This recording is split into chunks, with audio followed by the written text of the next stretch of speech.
Sugod nang nabatyagan sa pipila ka madapit sa lalawigan sa Bohol ang epekto sa El Nino phenomenon. Subay nini giandam na karon ang paghimo og cloud seeding aron mo bisbis sa naughan nga mga basakan. Si Nico Serino sa report.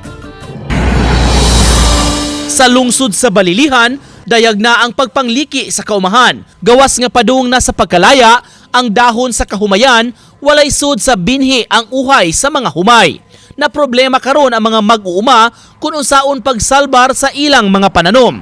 Nabalaka sila kung magkadugay ang grabing kainit, mas grabe usab ang kadaot sa kaumahan ug mas dako ang ilang alkanse. Menos lang ang mga pag-uwan-uwan nga nasinati ug kun muuwan, hinay o tutaligsik lang. Giilang labing dakong rice producing province sa Rehiyon 7 ang Bohol nga nakasupply sa 72% sa rice requirement sa Central Visayas.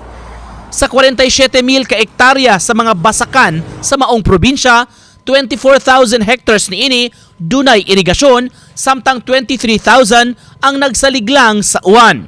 Subay niini, naghanay na og plano ang mga otoridad sama sa National Irrigation Administration aron mapugnan ang grabing epekto sa El Nino.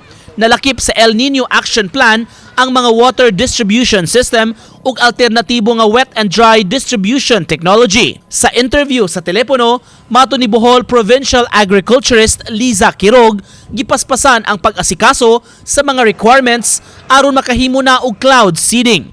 Gamit ang aircraft, himuon kini aron sa buwagan ang panganod og substance aron nga muuwan.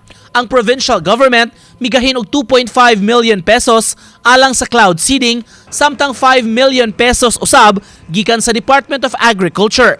Dali ginamo ni within the month of March maka cloud seeding na untata because ang projection gid ana is mo makabati ang Bohol o dry spell diri sa musugod sa month of February hangtod sa month of May. Matod sa provincial agriculturist, nakatanom na ang kadaghanan sa mga rice farmers karong panahona ug may uban gani nga naglaom nga makaani sa hinapos sa Pebrero. Mga dams o watershed ang gitarget nga matubigan pinaagi sa cloud seeding. We are targeting na maka-replenish siya sa kanang atuang mga dams na pinaagi dito nga maigo ang iyang mga watersheds. So naman tayo 5 major watersheds in Bohol. So hopefully through these watersheds muna mo dagay-dagay din na sa atong mga water dams. Uban ni Clans Gabutin, Nico Sereno,